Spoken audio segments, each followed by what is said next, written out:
Ate, buntis ako. Si Mark ang ama. Isang malamig na sampal ng tadhana habang maingat kong tinatahi ang belo para sa aming kasal. Sa halip na ipagtanggol, ako pa ang sinisi at pinalayas ni inay para pagtakpan ang kahihiyan nila. Kinuha nila ang pinaghirapan ko pero hindi ang kaluluwa ko. Mula sa durog na puso, isang bagong Diana ang babangon. Ngunit paano kung ang taong magliligtas sa akin ay ang lalaking matagal ko nang iniiwasan? Hayaan mo na ang kapatid mo, Diana. Matanda ka na. Hindi mo na mabibigyan ng anak si Mark. Ibigay mo na ang kasal na ito kay Clara. Ang boses ni Aling Carmen ay hindi nanggaling sa isang nag-aalalang ina. Ito ay isang utos, malamig at matalas, na tila isang itak na itinusok sa likod ni Diana. Dahan-dahang lumayo ang paningin ng sino mang nakamasid sa eksenang iyon. Sa gitna ng sala, nakaluhod si Diana sa malamig na sahig. Ang kanyang mga daliri na puno ng maliliit na sugat mula sa magdamag na pagtatahi ay kasalukuyang maingat na isinusukat ang isang kumikinang na sapatos na kristal sa paanan ni Clara. Ang sapatos na yon ang pinag-ipunan niya ng 3 buwan. Ang sapatos na para sana sa kanyang sariling kasal. Ngunit ngayon, ang paanan ng kanyang nakababatang kapatid ang kinalalagyan nito. Pero inay, 5 taon kami ni Mark. Bulong ni Diana. Ang kanyang tinig ay halos hindi marinig. Parang isang hininga na malapit ng maputol. Ako ang nagbayad ng down payment sa simbahan.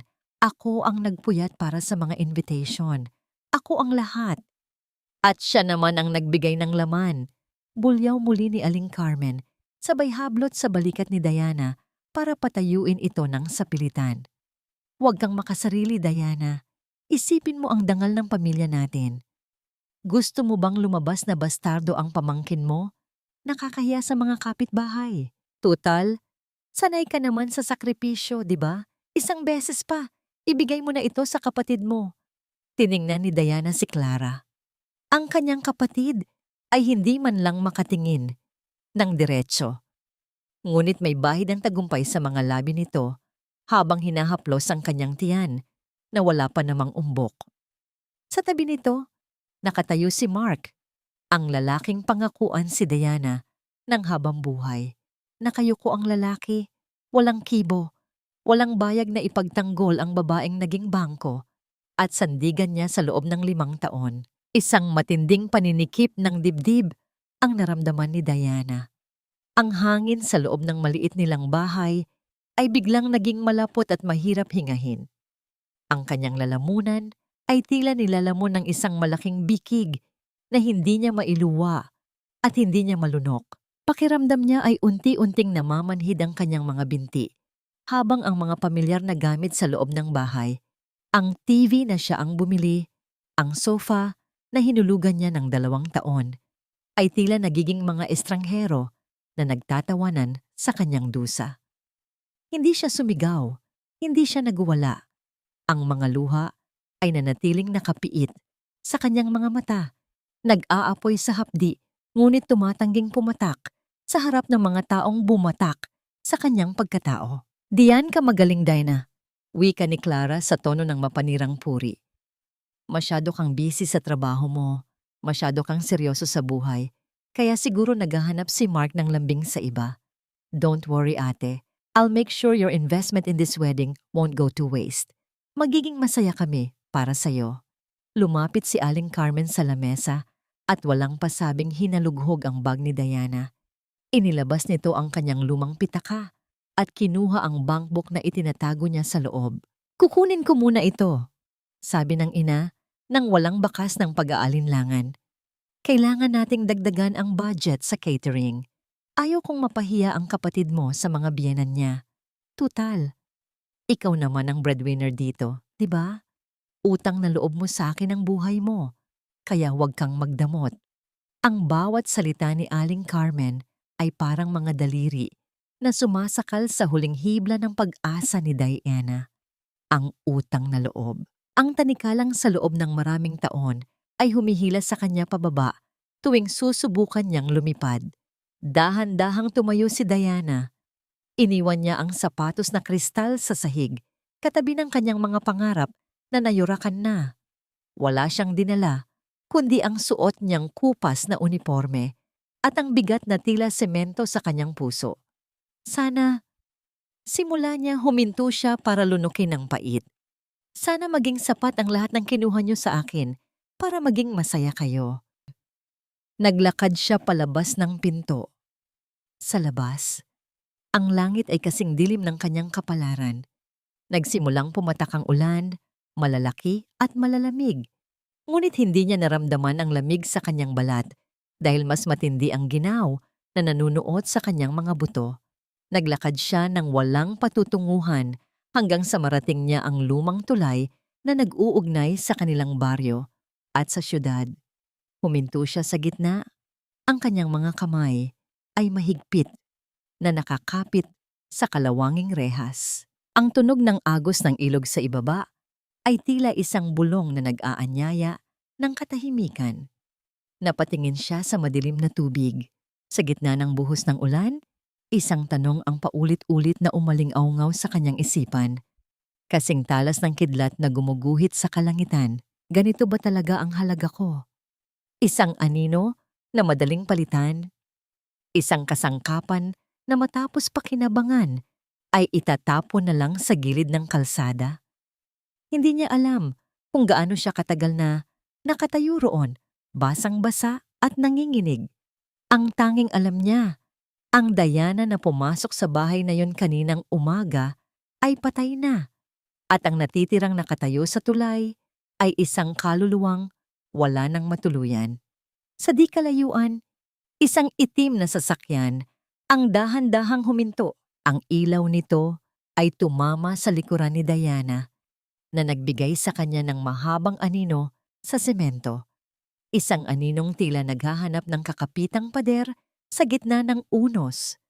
Ang malamig na bakal ng rehas sa tulay ay tila lumipat sa kanyang mga daliri habang nakaharap siya sa computer sa opisina kinaumagahan. Pumasok si Diana na tila isang aninong naliligaw sa maliwanag na gusali ng publishing house. Ang kanyang mga mata ay maputla, namumugto, at ang kanyang bawat galaw ay mabigat. Tila may bitbit siyang sako ng semento sa kanyang mga balikat. Walang nakapansin sa kanyang hapis dahil sa mundong ito, ang lahat ay abala sa kani-kanilang mga deadline. Isang pamilyar na panginginig ng kanyang cellphone sa ibabaw ng mesa ang bumasag sa kanyang pananahimik. Hindi na niya kailangang tingnan kung sino ito. Alam niya ang bigat ng mensaheng darating. Diana, huwag mong kalilimutang dumaan sa bangko. Kailangan na nating bayaran ang down payment para sa mga bulaklak sa simbahan. Gusto ni Clara ang mga imported na rosas. Huwag kang maging pabaya, ate kanya. Ang text ni Aling Carmen ay tila isang latigo na humahagupit sa kanyang sugatang pagkatao. Walang tanong kung kumain na ba siya. Walang pag-aalala kung bakit hindi siya umuwi kagabi. Ang tanging mahalaga ay ang pera, ang rosas, at ang kaligayahan ng kapatid na umagaw sa kanyang buhay. Hindi na nakayanan ni Diana ang sikip ng kanyang dibdib. Ang mga salitang hindi niya masigaw ay nagsimulang mag-unahan sa kanyang isipan. Binuksan niya ang isang nakatagong folder sa sistem ng kumpanya, isang lugar kung saan walang sino man ang madalas tumingin. Doon, sa gitna ng kadiliman ng kanyang pag-iisa, nagsimula siyang mag-type. Ang liham ng isang anak na walang halaga. Ang bawat titik na kanyang idiniin sa keyboard ay parang isang patalim na humihiwa sa kanyang sariling laman. Isinulat niya ang lahat. Ang 10 taon ng pagtatrabaho hanggang sa manginig ang kanyang mga kamay para lang may maipambayad sa utang ng ina. Ang sakit ng pagiging pangalawa sa sariling tahanan. Ang hapdi nang makita ang lalaking mahal niya na hinahaplos ang tiyan ng kanyang sariling kapatid. Ibinuhos niya ang lahat ng pait, ang lahat ng luhang pilit niyang pinigil sa harap ng tulay kagabi. Sa kabilang bahagi ng opisina, sa loob ng isang malamin na silid, abala ang bagong editor-in-chief na si Brian. Siya ay kilala sa pagiging perfectionist, Malamig ang pakikitungo at walang patawad sa mga pagkakamali. Kasalukuyan siyang nagsasagawa ng system maintenance upang linisin ang mga hindi ginagamit na files sa server. Isang hindi inaasahang pagkakamali sa system, isang munting glitch sa gitna ng paglilipat ng data ang nangyari. Ang folder na kinalalagyan ng damdamin ni Diana ay biglang naging aktibo. Dahil sa isang maling command, ang sanaysay na puno ng sakit ay hindi nabura, kundi biglang na-publish sa main website ng magazine bilang isang anonymous editorial.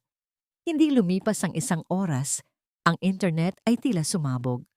Ang mga social media pages ng kumpanya ay binaha ng mga notifications, libo-libong shares, pusong kulay pula at mga komentong puno ng pakikiramay ang lumabas sa screen. Ang bawat babaeng nakaranas ng pang-aabuso sa pamilya, ang bawat breadwinner na nauubos na ang lakas, ay nakaramdam ng koneksyon sa bawat salitang isinulat ni Diana. Nakarating ang balita kay Brian. Agad niyang binuksan ang admin panel upang hanapin ang pinagmulan ng naturang post.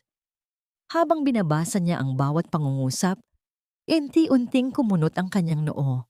Ang kanyang puso, na matagal nang itinuring na bato ng marami, ay nakaramdam ng isang pamilyar na kurot. Huminto ang kanyang paningin sa isang partikular na bahagi ng sanaysay. Hanggang ngayon, ang peklat ng plansa sa aking braso ay hindi lang paalala ng aking kapabayaan noong bata, kundi simbolo ng bawat pagkakataong kailangan kong masaktan para lang hindi mapagalitan ng iba. Biglang bumalik sa alaala ni Brian ang isang batang babae nung elementarya. Ang batang palaging tinutukso dahil sa peklat sa kanyang braso. Ang batang palaging inaalayan ni Brian ng kanyang baon kahit pasigaw niyang ibinibigay ito. Diana, bulong ni Brian sa hangin. Ang kanyang mga mata ay lumingon sa labas ng kanyang salamin na dingding, direkta sa kinaroroonan ng lamesa ni Diana. Nakita niya ang dalaga. Nakayuko ito. Ang kanyang mga kamay ay nakatakip sa kanyang mukha.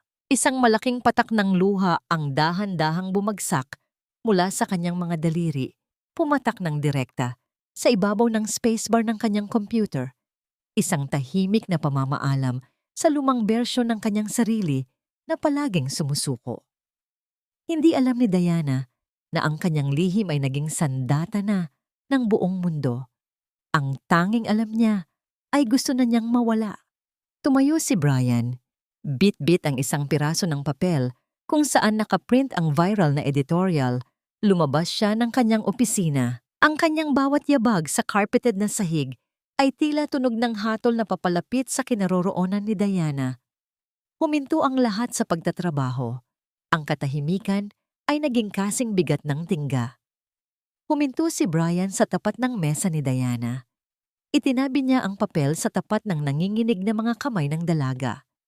Miss Diana Santos, ang kanyang boses ay malalim, seryoso, at may kakaibang riin na hindi maipaliwanag. Dahan-dahang nag-angat ng tingin si Diana. Ang kanyang mga mata, na puno ng takot at pagtataka, ay sumalubong sa matatalas na tingin ni Brian. Inasahan niya ang sermon. Inasahan niya ang pagkakatanggal sa trabaho dahil sa gulo na idinulot ng kanyang emosyon. Inilapit ni Brian ang kanyang mukha, sapat na upang maramdaman ni Diana ang init ng hininga nito sa gitna ng malamig na aircon ng opisina. Kailan ka pa naging martir, Diana? Ang tanong na yon ay hindi isang pangungutya. Ito ay isang hamon, isang paalala, at isang pintuan na biglang bumukas sa gitna ng dilim. Ang salitang martir ay umalingaw-ngaw sa pandinig ni Diana, tila isang kumpas na nagpapahinto sa tibok ng kanyang naguguluhang puso. Ang salitang martir ay tila isang mitya na sumindi sa nag-iisang kandila sa madilim na silid ng isipan ni Diana. Napako ang kanyang tingin sa mga mata ni Brian. Inasahan niya ang galit, ang pag-alipusta, o ang kagyat na pagpapaalis sa kanya dahil sa eskandalong idinulot ng kanyang pagkakamali. Sino ba naman ang hindi magagalit? Ang isang prestihiyosong magazine ay biglang naging tahanan ng isang lathalaing puno ng pait at personal na trahedya. Ngunit sa halip na sigawan, Isang malamig na katahimikan ang namayani sa pagitan nila. Ang tanging naririnig ay ang mahinang pag-ikot ng aircon sa kisame at ang malayo at hindi mapakaling mga bulungan ng mga katrabaho sa labas ng cubicle. "Sir, papatawad po." Nauutal na simula ni Diana. Yumuko siya. Ang kanyang buhok ay nagsilbing tabing sa kanyang namumulang mukha. "Hindi ko po sinasadya. Isang pagkakamali lang po ang lahat. Pakitanggal na lang po ang post. Handa po akong mag-resign ngayon din." Isang mahabang buntong hininga ang pinakawalan ni Brian. Hindi siya umalis sa harap ni Diana. Sa halip, kinuha niya ang mouse ng computer nito at mabilis na nag-type ng ilang commands. Sa isang kisap mata, ang orihinal na file ay inilipat niya sa isang encrypted na server na siya lang ang may hawak. "Kung magre-resign ka, sino ang magbabayad sa mga imported na rosas ng kapatid mo?" tanong ni Brian. Ang kanyang boses ay walang emosyon, ngunit may talas na tila hinihiwa ang bawat kasinungalingang itinatago ni Diana. Napaangat muli ng tingin si Diana. Paano nito nalaman? Paano nito nababasa ang bawat hibla ng kanyang paghihirap? "Hindi ko tatanggapin ang resignation mo." Pagpapatuloy ni Brian habang ituwid ang kanyang tindig. "Mula sa oras na ito, hindi ka nakabilang sa editorial pool. Inililipat na kita sa ilalim ng aking direktang pangangasiwa. Ikaw na ang magiging personal assistant ko. Doon ka sa loob ng opisina ko magtatrabaho, sa tabi ng lamesa ko." Ang mga katrabaho ni Diana na nakikinig sa paligid ay hindi napigilang mapasinghap. Ang maging PA ng isang Brian Alejandro ay tila isang parusa para sa iba dahil sa kanyang pagiging strikto. Ngunit para kay Diana, naramdaman niya ang isang kakaibang proteksyon. Para siyang kinuha mula sa isang bukas na kalsada at ipinasok sa loob ng isang matibay na kuta. "Bakit po, sir?" tanong ni Diana. Ang kanyang boses ay puno ng pagtataka. "Dahil kailangan mo ng pader, Diana. At kailangan ko ng taong marunong magsulat ng katotohanan, hindi yung mga buladas na nababasa ko araw-araw." Sagot ni Brian bago tumalikod. "Kunin mo ang mga gamit mo. Ngayon na." Habang nag-aayos ng gamit si Diana, ang kanyang cellphone ay muling nag-ingay sa ibabaw ng mesa. Ang mahinang pag-ugong nito sa matigas na kahoy ay tila isang babala. Nakita niya ang pangalan ni Clara sa screen. 3 missed calls, 5, 10. Nanginig ang kamay ni Diana. Alam niyang sisigawan na naman siya. Alam niyang sisingilin na naman siya ng utang na loob na wala namang katapusan. Pipindutin na sana niya ang answer nang biglang isang malaking kamay ang humablot sa kanyang telepono. Si Brian. Hindi nito tiningnan ang screen, kundi direkta sa mga mata ni Diana. Walang sabi-sabing pinindot ni Brian ang power button hanggang sa magdilim ang screen ng cellphone. "Wala kang pagsisilbihan sa oras ng trabaho kundi ako," mariing sabi ni Brian. Inilagay niya ang cellphone ni Diana sa loob ng kanyang bulsa. "Huwag mong hayaang ubusin ka ng mga taong hindi marunong magpahalaga sa iyo." Dinala ni Brian si Diana sa loob ng kanyang malawak at tahimik na opisina. Ang glass wall ay nagbibigay ng tanawin ng buong syudad, ngunit sa loob, parang huminto ang oras. Inutusan niya si Diana na maupo sa isang maliit na mesa na katabi lang ng kanyang sariling desk. Habang sinusubukan ni Diana na mag-focus sa mga dokumentong ibinigay ni Brian, hindi niya mapigilang mapansin ang bango ng mamahaling pabango ng lalaki. Isang amoy ng kahoy at sariwang hangin na tila nagpapakalma sa kanyang naguguluhang isipan. Sa bawat sandali na lumilingon si Brian sa kanya para mag-utos ng kape o magpa-check ng schedule, nararamdaman ni Diana ang isang uri ng pag-aalaga na hindi niya kailanman naramdaman sa loob ng sarili niyang tahanan. Ngunit ang katahimikan ay panandalian lamang.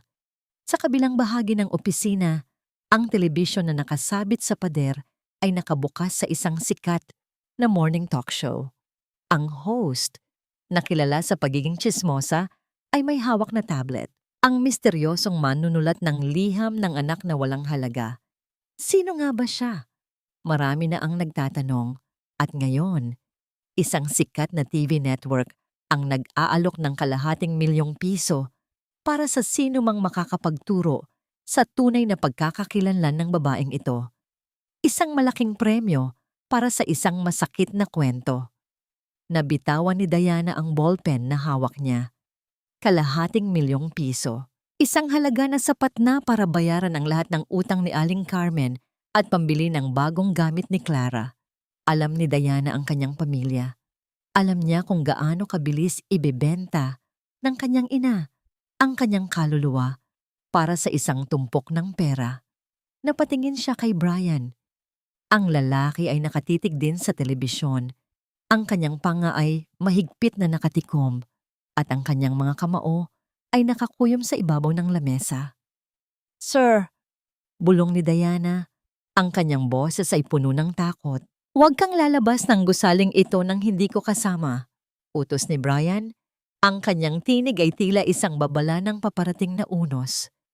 Sa labas ng publishing house, ang mundo ay nagsisimula nang maging isang malaking bitag. At sa loob ng bahay ni na Aling Carmen, ang tunog ng mabilis na pag-dial sa telepono ay tila isang paniningil ng tadhana. Handa na kayang ibenta ng sarili niyang dugo ang huling piraso ng kanyang dignidad? Ang langit sa labas ng gusali ay muling nagdilim, tila nakikiramay sa bigat na nararamdaman ni Diana. Ang malalakas na patak ng ulan ay humahampas sa makapal na salamin ng opisina ni Brian, na lumilikha ng isang malungkot at paulit-ulit na himig. Ngunit sa loob ng silid, taliwas sa lamig ng panahon, nararamdaman ni Diana ang isang kakaibang init na nagmumula sa kanyang sariling katawan. Nagsimulang umikot ang paningin ni Diana habang sinusubukan niyang basahin ang mga report sa kanyang harapan. Ang mga titik sa papel ay tila mga langgam na nagkakagulo, nawawala sa focus at unti-unting naglalaho sa dilim. Ang kanyang hininga ay naging mababaw at mainit. Sa bawat tibok ng kanyang puso, nararamdaman niya ang isang matinding pintig sa kanyang sentido, tila isang tambol na nagbababala ng pagbagsak. Hindi na niya kayang itayo ang kanyang ulo. Dahan-dahan, ang kanyang mga braso ay bumigay at ang kanyang noo ay sumandal sa malamig na ibabaw ng lamesa. Sa gitna ng kanyang papalayong ulirat, narinig niya ang tunog ng pag-urong ng isang upuan at ang mabilis na yabag ng mga sapatos sa carpet. "Diana! Diana!" Ang boses ni Brian ay hindi na malamig. May bahid ito ng takot, isang emosyon na hindi inaasahan ni Diana mula sa kanyang striktong boss. Naramdaman niya ang isang malaki at mainit na palad na humawak sa kanyang noo at ang isa pang kamay na sumuporta sa kanyang balikat. "Napakainit mo," bulong ni Brian. Gusto sanang sumagot ni Diana. Gusto niyang sabihin kaya pa niya, na kailangan niyang tapusin ang trabaho para hindi siya maging pabigat. Ngunit bago pa man siya makapagsalita, naramdaman na niya ang pag-angat ng kanyang katawan mula sa upuan. Binuhat siya ni Brian ng walang pag-aalinlangan. Ang kanyang mga bisig ay nagsilbing duyan na matatag at ligtas. Isinandal ni Diana ang kanyang mainit na pisngi sa matigas na dibdib ng lalaki. At doon, sa gitna ng bango ng kanyang pabango at ang mabilis na tibok ng puso nito, tuluyan nang nagdilim ang lahat. Nagising si Diana sa isang maputing silid. Ang amoy ng antiseptic at ang mahinang tunog ng aircon ang bumati sa kanyang pagbabalik malay. Malambot ang kanyang hinihigaan at ang kumot na nakabalot sa kanya ay makapal at mabango. Sa tabi ng kanyang kama, may isang monitor na nagpapakita ng regular na tibok ng kanyang puso. "Gising ka na pala, ma'am," wika ng isang nurse na lumapit para ayusin ang kanyang dextrose. "Huwag po kayong mabahala. Nasa pribadong ospital po kayo. Sabi po ng asawa niyo, ay ng boss niyo po pala, ay siguraduhin daw po naming komportable kayo." "Nasaan siya?" mahinang tanong ni Diana. Ang kanyang boses ay paos at tuyo. "Lumabas lang po sandali para bumili ng makakain niyo." Hindi nagtagal, bumukas ang pinto at pumasok si Brian. Wala na ang kanyang coat. Ang mga manggas ng kanyang barong ay nakatupi hanggang sa siko. At ang kanyang buhok ay medyo magulo, dahil sa ulan sa labas. May dala siyang isang paper bag na naglalabas ng katakam-takam na amoy. Lumapit siya sa kama at dahan-dahang inayos ang unan sa likuran ni Diana para makaupo ito. Inilabas niya ang isang mangkok ng mainit na lugaw na may maraming luya at nilagang itlog. Eksaktong paraan kung paano gusto ni Diana ang kanyang comfort food noong bata pa sila. Paano niyo po nalaman na hindi natuloy ni Diana ang kanyang tanong? Kumain ka na lang, putol ni Brian habang inihahanda ang kutsara. Kailangan mong uminom ng gamot. Sabi ng doktor, exhaustion at severe stress ang dahilan. Gaano ka na ba katagal na hindi natutulog ng maayos? Hindi nakasagot si Diana. Sa halip, pilit siyang bumangon. Ang kanyang mga kamay ay nanginginig pa rin. Kailangan ko na pong umuwi, sir. Magagalit po si inay kapag nalaman niyang wala ako sa bahay. Baka isipin nilang tinatakasan ko ang mga bayarin sa kasal ni Clara. Dito ka lang, maring utos ni Brian. Ang kanyang mga mata ay direkta at puno ng awtoridad, ngunit may kasamang malalim na pag-aalala. Huwag mo munang isipin ang mga taong ang tanging alam lang ay kumuha sa'yo. Hayaan mong ako naman ang mag-alala para sa'yo kahit ngayon lang, Diana. Hindi ka aalis sa kama na ito hanggat hindi bumabalik ang lakas mo. Isang mainit na likido ang gumuhit sa pisngi ni Diana. Hindi dahil sa sakit, kundi dahil sa isang pakiramdam na matagal na niyang kinalimutan. Ang pakiramdam na pinapahalagahan siya, hindi dahil sa kung ano ang maibibigay niya, kundi dahil sa kung sino siya. Kinuha ni Brian ang isang tissue at dahan-dahang pinunasan ang luha sa kanyang pisngi. Ang kanyang mga daliri ay bahagyang dumampi sa balat ni Diana. Isang panandaliang haplos na nag-iwan ng kuryente at init sa pagitan nila. Sa mga sandaling iyon, ang lahat ng takot ni Diana tungkol sa bukas ay tila naglaho. Ngunit ang katahimikan ay muling nabasag nang mag-vibrate ang cellphone ni Diana sa ibabaw ng side table. Mabilis itong kinuha ni Brian bago pa man maabot ng dalaga. Nakita ni Brian ang pangalan ni Aling Carmen na kumikislap sa screen. Pinindot ni Brian ang answer button, ngunit hindi niya ito inilapit sa kanyang tenga, kundi inilagay sa loudspeaker. Diana, nasaan kang bata ka? Bakit hindi ka sumasagot sa mga text ko?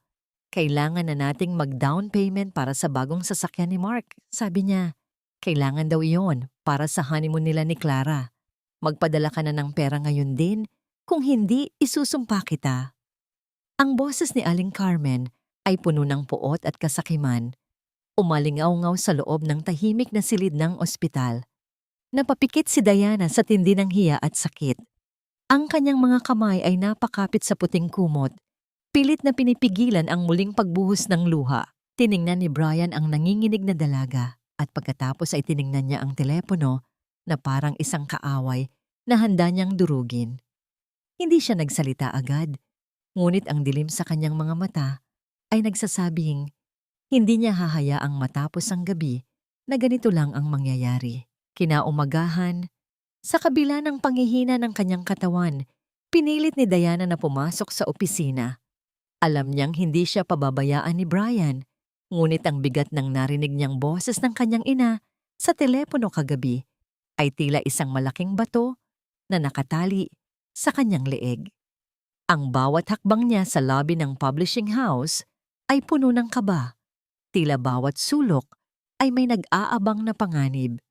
Hindi pa siya nakakaabot sa elevator nang mabasag ang katahimikan ng gusali. Ang marahas na tunog ng pagtulak sa mga glass door at ang matitinis na sigaw na nanggagaling sa entrance ay sapat na upang mapahinto ang lahat ng empleyado sa kanilang ginagawa.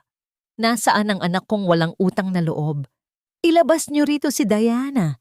Itinatago niyo ang suwail na batang iyan. Ang boses ni Aling Carmen ay umalingaw-ngaw, puno ng puot at walang pakialam sa kahihiyang idinudulot niya. Kasunod niya si Clara na may krus na mga braso at mataray na tingin, habang si Mark naman ay nakasunod lang sa likuran. Tila isang asong bahag ang buntot. Nanginig ang buong pagkatao ni Diana. Pakiramdam niya ay lumiit siya. Tila naging isang batang paslit na Takot na takot mapagalitan. Dahan-dahan siyang lumapit. Ang kanyang mga mata ay nakayuko sa sahig. Handa na namang tanggapin ang anumang sampal o mura na ibabato sa kanya. Ito ang kanyang nakasanayan. Ang yumuko para lang matapos na ang gulo. Inay, please, wag dito. Nakakahiya sa mga katrabaho ko. Mahinang pagsusumamo ni Diana nang makalapit siya sa kanila. Nahihiya ka na ngayon? Singhal ni Aling Carmen. Mabilis na itinaas ng matanda ang kanyang kamay, handang ilapat ang isang malakas na sampal sa pisngi ni Diana. Matapos mong itago ang bankbook mo at magkunwaring may sakit, para hindi makapag-abot ng pera, may mukha ka pang humarap sa akin? Pumikit si Diana. Hinihintay ang hapdi. Ngunit ang sampal ay hindi dumating. Sa halip, isang matibay na bisig ang biglang humarang sa gitna nila. Isang malaking bulto ang tumayo sa harapan ni Diana. Tila isang pader na bakal na hindi matitinag. Si Brian. Ang kanyang mga mata ay kasing talim ng kidlat at ang kanyang panga ay mahigpit na nakatikom habang hawak niya ang pulso ni Aling Carmen. Hindi marahas, ngunit sapat na para pigilan ang anumang balak nito. Sino ka ba? Bitawan mo ako. Anak ko ang kausap ko. Sigaw ni Aling Carmen, pilit na nagpupumiglas. Ako ang editor-in-chief ng kumpanyang ito at ang gusaling ito ay isang pribadong pag-aari. Ang boses ni Brian ay mababa, ngunit puno ng awtoridad na nagpatahimik sa buong paligid. Hindi ko pinapayagan ang anumang uri ng karahasan dito, kahit pa sabihin mong kadugo mo ang biktima mo. Dahan-dahang binitawan ni Brian ang kamay ng matanda at humakbang ng mas malapit. Ang ginagawa niyo ay trespassing at harassment. Kung hindi kayo aalis sa loob ng 2 minuto, tatawagin ko ang mga pulis para ilabas kayo ng nakaposas. At ikaw, Mark, lumingon si Brian sa lalaking nasa likuran. Huwag na huwag mong susubukang lumapit muli kay Diana dahil may sapat akong ebidensya ng mga panloloko mo sa kumpanya bago ka umalis. Namutla si Mark. Hinila ni Clara ang laylayan ng damit ni Mark. Ang kanyang tapang ay biglang naglaho nang makitang hindi biro ang kaharap nila. Sa utos ni Brian, mabilis na kumilos ang mga security guard upang escortan palabas ang tatlo. Ang mga sigaw ni Aling Carmen ay unting humina hanggang sa muling bumalik ang katahimikan sa lobby. Ngunit ang katahimikang yon ay mas masakit para kay Diana. Nararamdaman niya ang mga tingin ng kanyang mga katrabaho. Tingin ng awa, tingin ng panghuhusga. Pakiramdam niya ay wala na siyang mukhang maihaharap sa kanila. Hindi nagsalita si Brian. Kinuha niya ang nanginginig na kamay ni Diana at dinala ito patungo sa elevator. Hindi sila huminto sa kanilang floor, kundi dumiretso sila sa rooftop ng gusali. Sa ilalim ng malawak na kalangitan, kung saan ang hangin ay malakas at sariwa, doon tuluyang gumuho si Diana. Ang kanyang mga balikat ay nayanig sa matinding paghagulgol.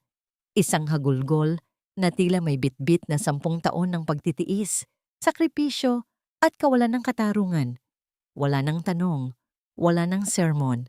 Lumapit si Brian at niyakap si Diana ng mahigpit. Isinandal ng dalaga ang kanyang noo sa matatag na dibdib ng lalaki. Naramdaman ni Diana ang marahang paghagod ni Brian sa kanyang likod, isang kilos na puno ng pag-unawa. Ipinikit ni Brian ang kanyang mga mata habang dinarama ang bango ng buhok ni Diana. Sa mga sandaling iyon, isang panata ang nabuo sa kanyang isipan. Hindi na niya hahayaang may lumapit na kahit anong sakit sa babaeng ito. Siya ang magiging kalasag ni Diana, kahit na ang kalabanin niya ay ang sarili nitong dugo. Nang tumigil na sa pag-iyak si Diana, dahan-dahang siyang humiwalay sa yakap.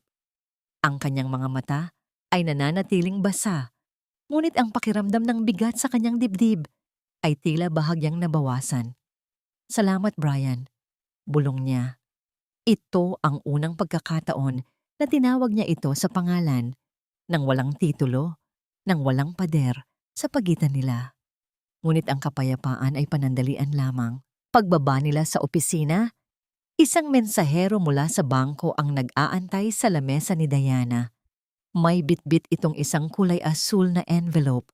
Nang buksan ni Diana ang papel, ang kanyang mundo ay tila muling niyanig ng isang malakas na lindol. Ang bahay na 10 taon niyang hinuhulugan, ang tanging ari-arian na inasahan niyang magbibigay sa kanya ng seguridad, ay hindi na pala sa kanya. Naka-mortgage ito sa pangalan ni Clara na may lagda na kamukhang-kamukha ng kanyang sariling pirma. Napatitig si Diana sa dokumento. Ang kanyang pamilya ay hindi lang kinuha ang kanyang kasal at ang kanyang dangal. Kinuha na rin nila ang tanging bubong na nakasisilong sa kanya. Ang katahimikan sa loob ng condo unit ni Brian ay tila isang mainit na yakap para sa nangihinang kaluluwa ni Diana. Malayo ito sa ingay ng kalsada, malayo sa mga bulyaw ni Aling Carmen, at malayo sa mapanghusgang tingin ng mundo. Dito, sa loob ng puti at malinis na mga dingding, naramdaman ni Diana na maaari na siyang huminga nang hindi kinakapos. Ngunit sa kabila ng marangyang paligid, hindi mawala ang bigat sa kanyang dibdib dahil sa balita tungkol sa kanyang bahay. Upang malibang ang kanyang isipan, nagsimulang maglinis si Diana. Ayaw niyang maging pabigat. Gusto niyang maging kapaki-pakinabang kahit sa maliit na paraan. Habang inaayos niya ang isang madilim na sulok ng malaking cabinet sa silid, isang lumang kahon na gawa sa matigas na karton ang dahan-dahang nalaglag mula sa itaas na bahagi. Ang marahang tunog ng pagtama nito sa sahig ay bumasag sa katahimikan ng silid. Dahan-dahang lumuhod si Diana para pulutin ito. Akala niya ay mga lumang dokumento lang ito ni Brian tungkol sa negosyo, ngunit nang mabuksan niya ang takip, tila huminto ang tibok ng kanyang puso. Sa ibabaw ng mga gamit ay isang pamilyar na bagay. Ang kanyang lumang notebook nung high school, ang may disenyong mga bulaklak na siya mismo ang nagdrawing. Sa tabi nito ay ang kanyang sirang payong. Ang payong na bitbit niya noong gabing pinalayas siya at muntik na siyang sumuko sa tulay. Bakit nasa kay Brian ang mga ito? Nanginginig ang mga kamay ni Diana habang hinahalughog ang ilalim ng kahon. Doon, nakita niya ang mga clipping ng bawat artikulong isinulat niya sa nakalipas na 10 taon. Mula sa pinakamaliit na balita sa diaryo hanggang sa mga feature articles niya sa magazine, maayos na ginupit at itinago ang lahat. May mga sulat kamay pa sa gilid ng bawat clipping, mga petsa at maliliit na komento tulad ng "Magaling ka rito" o "Ipagpatuloy mo ang pagsulat." Biglang bumalik ang mga alaala ni Diana noong kabataan nila. Naalala niya kung paano siya palaging tinutokso ni Brian, kung paano nito kinuha ang kanyang baon, at kung paano ito palaging nakasuntok sa sinumang mangapi sa kanya. Noon, inakala niyang kaaway niya si Brian. Ngunit ngayon, sa harap ng kahong ito, natanto niya ang katotohanan. Ang panunokso ni Brian ay paraan nito upang mapansin siya. Ang pagkuha nito sa kanyang pagkain ay dahil alam nitong hindi sapat ang kinakain ni Diana sa bahay, kaya binibigyan siya nito ng mas masustansyang kapalit sa loob ng bag niya. Brian had been his silent guardian for half of his life, watching from the shadows while she was busy sacrificing herself for people who didn't care. Bakit mo tinitingnan ng mga yan? Isang malalim na boses ang nanggaling sa pinto. Napalingon si Diana at nakita si Brian na nakatayo roon. Hindi na ito ang striktong editor-in-chief na nakikita ng lahat. Ang kanyang mga mata ay puno ng pag-amin, ng isang lihim na hindi na kayang itago pa. Dahan-dahang tumayo si Diana, hawak ang clipping ng kanyang kauna-unahang artikulo. Brian, bakit? Bakit mo itinago ang lahat ng ito? Bakit mo itinago ang payong ko?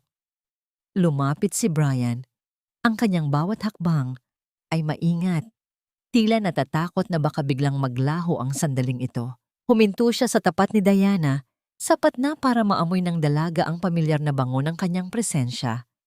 Dahil bawat salitang isinulat mo, Diana, ay nagsilbing lakas ko noong mga panahong gusto ko nang sumuko sa kumpanya, pag-amin ni Brian. Ang kanyang boses ay bahagyang nanginig. At ang payong na yan, pinulot ko yan noong gabing iniwan mo sa tulay. Hindi ko hahayaang mabasa ka ng ulan, kahit pa sa alaala lang. Isang mainit na luha ang pumatak mula sa mata ni Diana. Hindi ito luha ng pait, kundi luha ng isang pusong sa wakas ay nahanap na ang kanyang tahanan. I kept everything, Diana, because you were the only dream I couldn't let go of. Dugtong ni Brian. Inabot ni Brian ang mukha ni Diana. Gamit ang kanyang hinlalaki, dahan-dahan niyang pinunasan ang luha sa pisngi ng dalaga. Ang haplos na yon ay mas naramdaman ni Diana kaysa sa anumang salita. Ito ay isang pangako ng kaligtasan, isang deklarasyon ng pag-ibig na naghintay ng mahabang panahon. Sa mga sandaling iyon, ang lahat ng sakit na idinulot ng kanyang pamilya ay tila naging malayo. Ang mahalaga lang ay ang lalaking nasa harap niya, ang lalaking naging pader niya bago pa man niya ito malaman. Ngunit bago pa man sila makapagsalita muli, ang katahimikan ay muling nabasag. Ang telebisyon sa sala, na kanina pa nakabukas, ay naglabas ng isang nakakabulabog na balita. Isang live broadcast ang kasalukuyang umiere. Nakita ni Diana ang mukha ni Aling Carmen, punong-puno ng pekeng luha, nakaharap sa mga kamera ng isang sikat na balita. Nananawagan po ako sa anak ko. Si Diana Santos, parang awa mo na anak, bumalik ka na sa amin. Pinabayaan mo kaming mag-ina. Nagugutom kami habang ikaw ay nagpapakasaya sa piling ng mayamang lalaki. May sakit ako, Diana. Baka ito na ang huling pagkakataon na makita mo ako. Napasandal si Diana sa cabinet. Ang kanyang pamilya ay nagsisimula ng gumamit ng buong bansa upang saktan siya. Isang matinding galit ang kumislap sa mga mata ni Brian habang nakatingin sa telebisyon. Alam niyang ito na ang simula ng huling laban. Ang ingay ng Maynila ay iunti-unting napalitan ng banayad na huni ng mga kuliglig at ang malamyos na bulong ng hangin sa mga dahon ng niyog. Sa gitna ng dilim ng gabi, ang sasakyan ni Brian ay dahan-dahang pumasok sa isang pribadong rest house sa tabing dagat ng Batangas. Malayo sa mga kamera, malayo sa mapanirang puring boses ni Aling Carmen, at malayo sa lahat ng mapanghusgang mata ng mundo. Pagbaba ni Diana sa sasakyan, ang amoy ng ngalat ng dagat ay agad na nagpagaan sa kanyang naninikip na dibdib. Huminga siya ng malalim, isang hininga na hindi niya nagawa sa loob ng maraming taon. Sa likuran na niya, kinuha ni Brian ang kanilang mga gamit. Ang kanyang presensya ay tila isang angkla na nagpapanatili kay Diana sa gitna ng nagngangalit na alon ng kanyang buhay. Dito muna tayo, Diana, wika ni Brian habang binubuksan ang pinto ng bahay na gawa sa kahoy at salamin. Dito, walang makakahanap sa'yo, walang makakasakit sa'yo. Sa loob ng sumunod na 2 araw, naramdaman ni Diana ang isang buhay na inakala niyang para lamang sa mga pelikula. Sabay silang nagluto ng agahan, isang simpleng pagsasama sa kusina kung saan ang tunog ng paghiwa ng mga kamatis at ang bango ng bagong sayang na kanin ay naging musika sa kanilang pandinig. Naglakad-lakad sila sa tabing dagat habang ang araw ay dahan-dahang sumisikat. Ang kanilang mga yapak sa basang buhangin ay agad na binubura ng tubig. Tila sinasabing ang nakaraan ay maaari ring mabura at maglaho. Isang hapon, habang nakaupo sila sa ilalim ng isang malaking puno ng mangga, dahan-dahang itinanong ni Diana ang bagay na matagal na niyang iniisip. Brian, bakit hindi mo hinayaang lumabas ang pangalan ko sa artikulong iyon? Kung nalaman ng lahat na ako ang sumulat, baka mas sumikat ang magasin, baka mas lumaki ang kita mo. Tumingin si Brian sa malayo, sa abot-tanaw kung saan nagtatagpo ang langit at dagat. Hindi ko kailangan ng pera mula sa sakit mo, Diana. Noong mabasa ko ang bawat salitang isinulat mo, ang tanging pumasok sa isip ko ay iligtas ka. Gusto kong maging malaya ka, hindi maging biktima sa mata ng mundo. Ayaw kong bansagan ka ng mga tao bilang ang kawawang babae. Gusto kong makita ka nila bilang isang mahusay na manunulat na may sariling paninindigan. Hinawakan ni Brian ang kamay ni Diana. Pinagsiklop ang kanilang mga daliri. Ang init ng palad ng lalaki ay tumagos sa puso ng dalaga. Sa mga sandaling iyon, natanto ni Diana na ang pag-ibig pala ay hindi laging tungkol sa mga mabulaklak na salita o marangyang kasal. Minsan, ang pag-ibig ay ang pagprotekta sa dangal ng isang tao kahit na hindi niya ito hinihingi.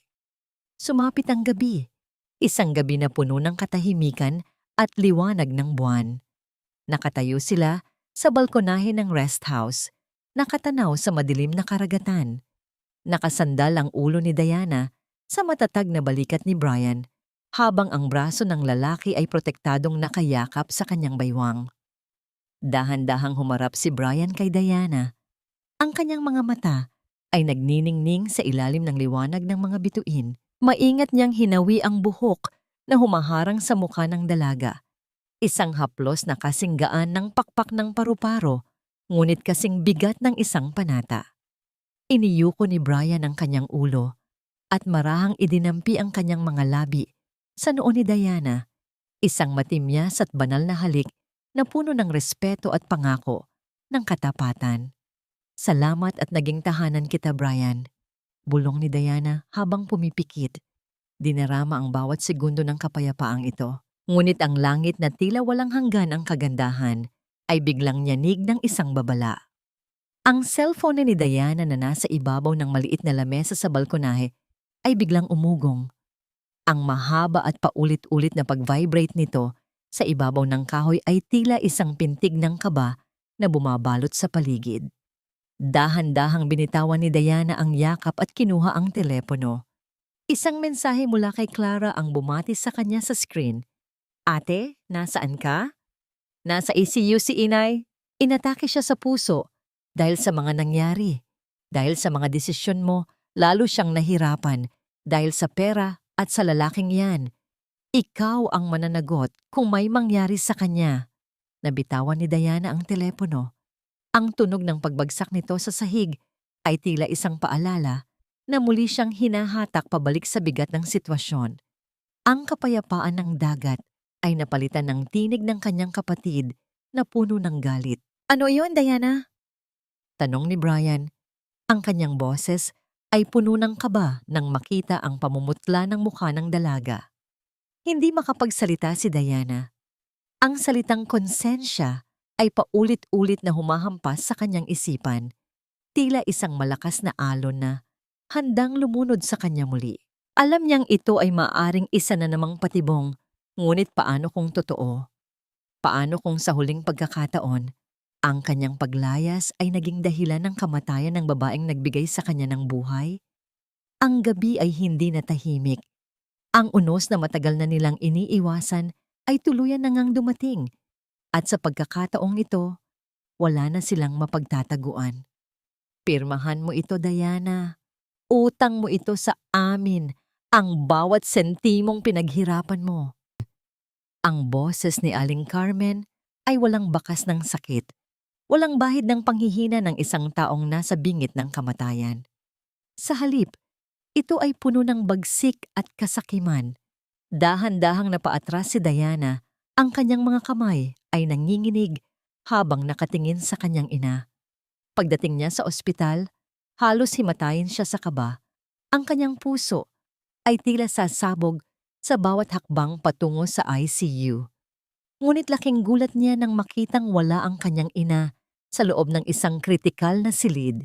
Sa halip, narito sila sa isang marangyang private room kung saan si Aling Carmen ay maayos na nakaupo sa kama, kumakain ng prutas at pinalilibutan ni na Clara at Mark. Ang lahat ng pag-aalala ni Diana, ang bawat luhang pumatak sa biyahe patungo rito, ay tila naging isang malupit na biro, isang patibong. Inay, akala ko ba inatake kayo? Akala ko ba mamatay na kayo? Bulong ni Diana, ang kanyang boses ay nanginginig sa pagitan ng galit at matinding pagkabigo.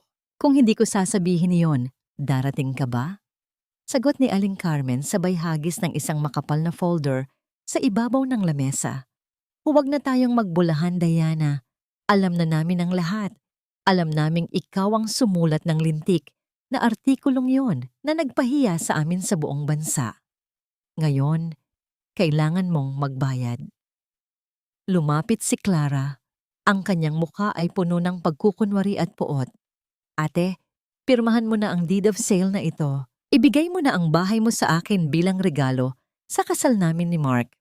Tutal, sinira mo na ang reputasyon namin. Ito na lang ang paraan para makabawi ka. At kung hindi, matapang na tanong ni Diana, bagaman ang kanyang tuhod ay tila malapit nang bumigay sa takot. Kung hindi, singit ni Mark habang humahakbang ng malapit, ang kanyang tingin ay mapananta. Ilalabas namin sa media ang ebidensya na ikaw ang anonymous writer. Sasabihin namin sa lahat na ginawa mo yon para sirain ang sarili mong pamilya dahil sa inggit. Isang anak na handang manira ng ina para lang sumikat. Sa tingin mo, tatanggapin ka pa ng publiko? Sa tingin mo, hindi ka itatakwil ng kumpanya mo?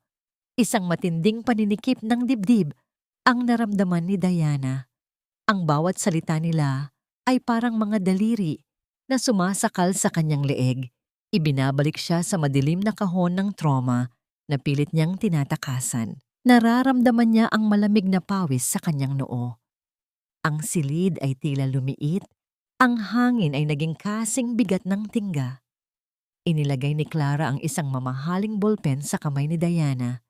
Ang bigat ng ballpen ay tila bigat ng 1,000 kadena. Pirma na ate, para matapos na ang lahat ng ito. Para maging tahimik na ang buhay mo sa piling ng boss mo. Udyok ni Clara, ang kanyang boses ay tila bulong ng ahas. Nakatitig si Diana sa puting papel. Ang kanyang paningin ay lumabo. Sa gitna ng kanyang takot, biglang pumasok sa kanyang isipan ang pakiramdam ng mainit na palad ni Brian sa kanyang pisngi. Naalala niya ang narinig niyang tibok ng puso ng lalaki noong gabing binuhat siya nito. Naalala niya ang pangako ni Brian na siya ang magiging pader. Hindi ka na mag-iisa, Diana. Ang boses ni Brian sa kanyang alaala ang naging mitya ng kanyang huling lakas. Dahan-dahan, sa kabila ng panginginig ng kanyang mga daliri, ibinaba ni Diana ang ballpen. Hindi niya ito idinampi sa papel. Hindi ko pipirmahan, pinal na sabi ni Diana. Ang kanyang tinig, bagaman mahina, ay may rurok ng katapatan sa sarili. Kinuha niyo na ang lahat sa akin. Ang tiwala ko, ang pangarap ko, ang lalaking inakala kong mahal ko.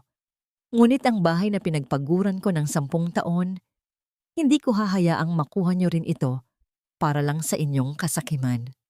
Anong sabi mo? Sigaw ni Aling Carmen, akmang babangon mula sa kama para saktan ang anak. Sabi ko, hindi niyo na ako kayang takutin. Sagot ni Diana, ang kanyang mga mata ay direkta nang nakatingin sa ina. Mamatay man ako sa gutom, hindi ko na ibibigay ang huling piraso ng aking dignidad sa inyo. Namula ang mukha ni Mark sa galit. Humakbang siya ng mabilis at hinablot ang braso ni Diana. Ang kanyang hawak ay mahigpit at masakit. Huwag mo kaming subukan, Diana. Pirmahan mo ito o pilit naming kukunin ang gusto namin. Naramdaman ni Diana ang hapdi sa kanyang braso. Ang bawat daliri ni Mark ay tila nabaon sa kanyang balat. Napapikit siya sa sakit. Ang kanyang hininga ay naging mabilis. Sa mga sandaling iyon, ang tanging naisip niya ay nasaan si Brian? Bakit hindi ito sumasagot sa kanyang mga mensahe kanina? Nararamdaman niya ang pagkatalo, ang muling paglamon ng dilim. Ngunit bago pa man muling makapagsalita si Mark o bago pa man lumapat ang anumang karahasan, isang nakakabulag na liwanag ang biglang sumilay mula sa bahagyang nakabukas na pinto ng silid. Ang sunod-sunod na pag-iglap ng liwanag ng mga kamera ay bumulaga sa loob ng kwarto. Tila mga kidlat na bumabasag sa madilim na balak ng pamilya. Santos. Ang tunog ng mabilis na pagbukas ng pinto ay umalingaw-ngaw sa buong pasilyo ng ospital. Napatitig si Diana sa pinto. Ang kanyang mga mata ay naniningkit sa tindi ng liwanag. Sino ang mga taong ito? At sa gitna ng kaguluhan, isang pamilyar na bulto ang aninag niya sa likuran ng mga reporter. Huwag mong dungisan ang iyong mga daliri sa papel na yan, Diana. Dahil ang mga taong nasa harap mo ang dapat na nakaposas, hindi ang konsensya mo. Ang boses ni Brian ay tila isang dagundong ng kulog na nagpatahimik sa buong silid. Kasabay nito ang mabilis at walang tigil na pag-iglap ng mga liwanag mula sa mga kamera ng media na sumunod sa kanya. Ang mga reporter ay parang mga gutom na lobo na nakahanap ng kanilang biktima. Ngunit sa pagkakataong ito, hindi si Diana ang kanilang tinitingnan, kundi ang namumutlang mukha ni na Mark, Clara, at Aling Carmen. Binitawan ni Mark ang braso ni Diana nang makita ang dami ng tao. Ang kanyang mukha ay agad na nabalot ng takot, tila isang magnanakaw na nahuli sa gitna ng gabi. Sir Brian, anong ibig sabihin nito? Bakit may mga media? Nauutal na tanong ni Mark. Pilit na itinatago ang deed of sale sa likuran niya. Ibig sabihin nito ay tapos na ang palabas niyo.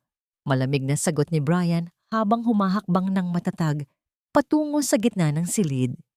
Inakbayan niya si Diana, isang protektadong haplos na nagparamdam sa dalaga na sa wakas tapos na ang kanyang pagtakbo. Inilabas ni Brian ang isang makapal na brown envelope. Narito ang medical record ni Aling Carmen mula sa hospital director mismo. Walang atake sa puso na nangyari. Lahat ay isang masining na pagbabalat kayo para lang makuha ang pera ng anak niya. Lumingon si Brian sa mga kamera at narito rin ang mga dokumento mula sa bangko. Isang kaso ng falsification of public documents at estafa laban kina Mark at Clara Santos. Ginamit nila ang pangalan ni Diana para i-mortgage ang bahay nito nang walang pahintulot, habang ang perang nakuha ay ginamit para sa luho at pansariling interes. Ang mga flash ng kamera ay naging mas mabilis, tila mga kidlat na sumusunog sa bawat kasinungalingan ng pamilya Santos. Si Aling Carmen ay napaupo sa kama.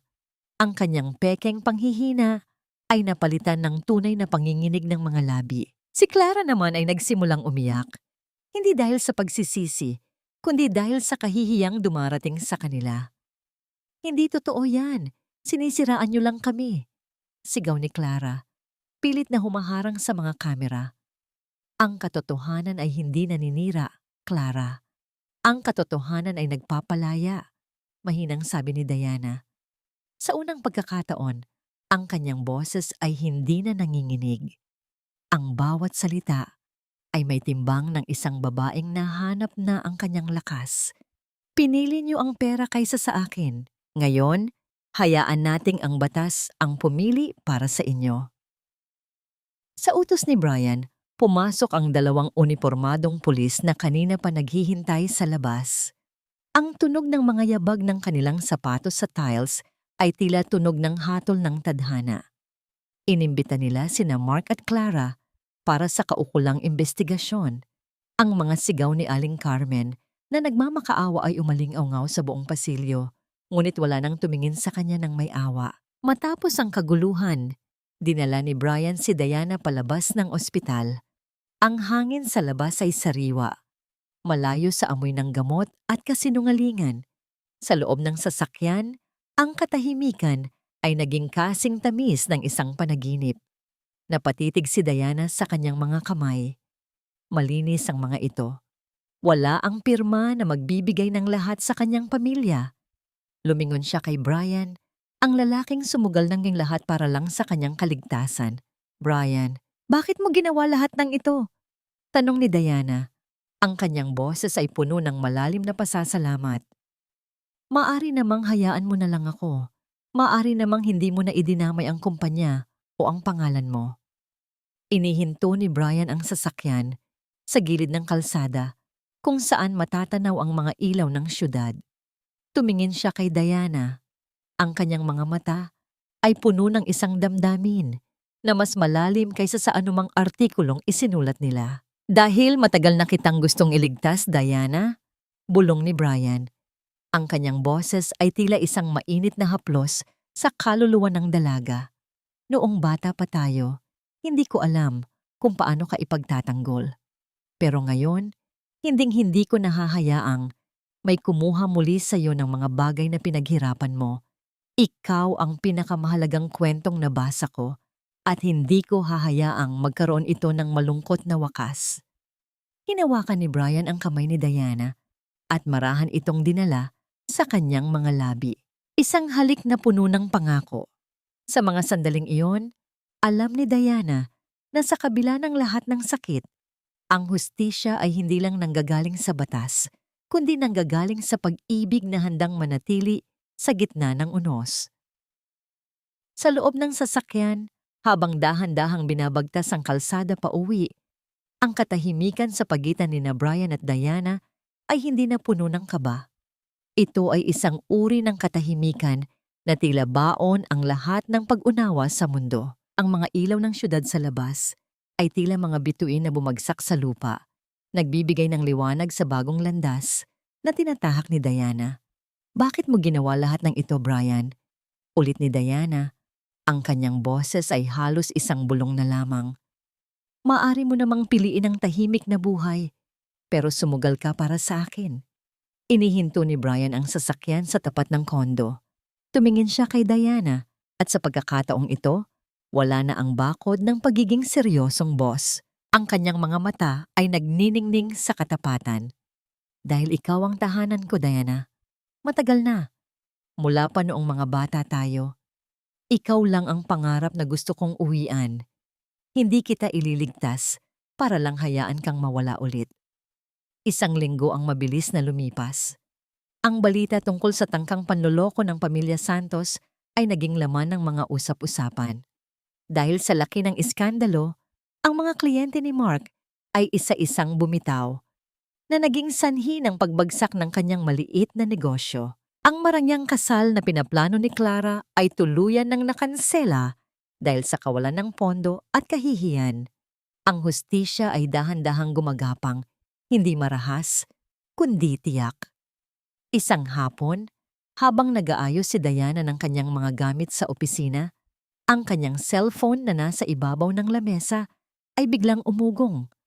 Ang mahaba at paulit-ulit na pag-vibrate nito ay tila isang pamilyar na multo mula sa nakaraan. Nakita niya ang pangalan ni Aling Carmen sa screen. Huminga ng malalim si Diana. Noon, ang tunog na ito ay sapat na para manginig ang kanyang buong katawan sa takot. Ngunit ngayon, naramdaman niya ang isang uri ng kapayapaan.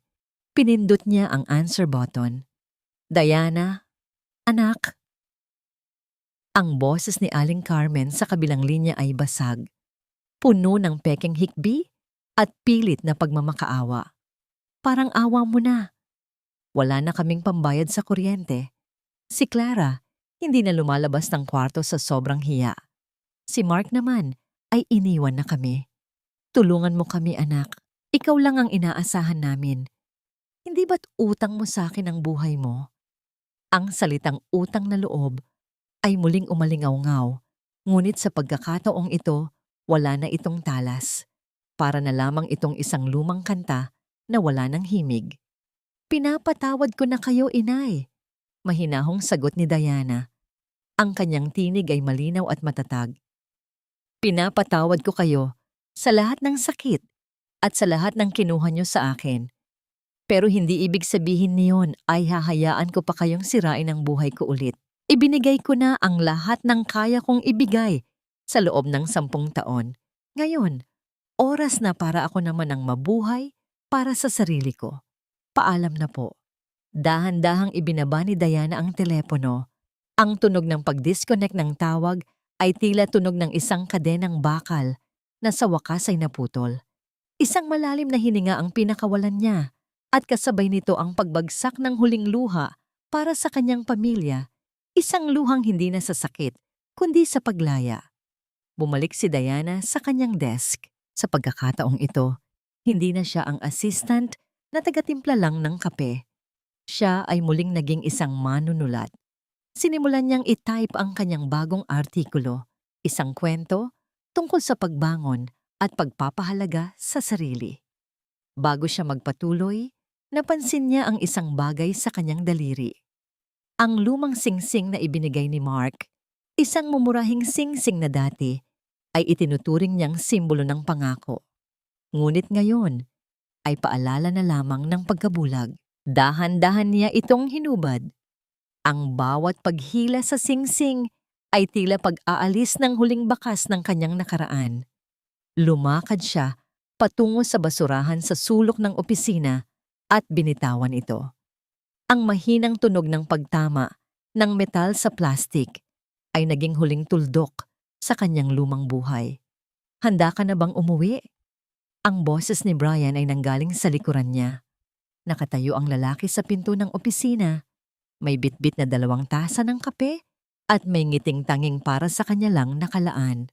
Handa na ako, sagot ni Diana. Ang kanyang mga mata ay nagniningning sa bagong pag-asa. Lumabas muna si Diana para kumuha ng ilang dokumento sa printer. Pagbalik niya sa kanyang lamesa, isang maliit na bagay ang nakapatong sa ibabaw ng kanyang keyboard. Isang maliit na kahon na gawa sa pulang pelus. Ang kulay nito ay matingkad sa ilalim ng ilaw ng opisina. Tila isang lihim na naghihintay na mabuksan. Napatitig si Diana sa kahon. Ang kanyang puso ay nagsimulang tumibok ng mabilis. Isang uri ng kaba na hindi nakakasakal, kundi puno ng pananabik. Sino ang nag-iwan nito? At ano ang nilalaman nito na magbabago sa kanyang bukas?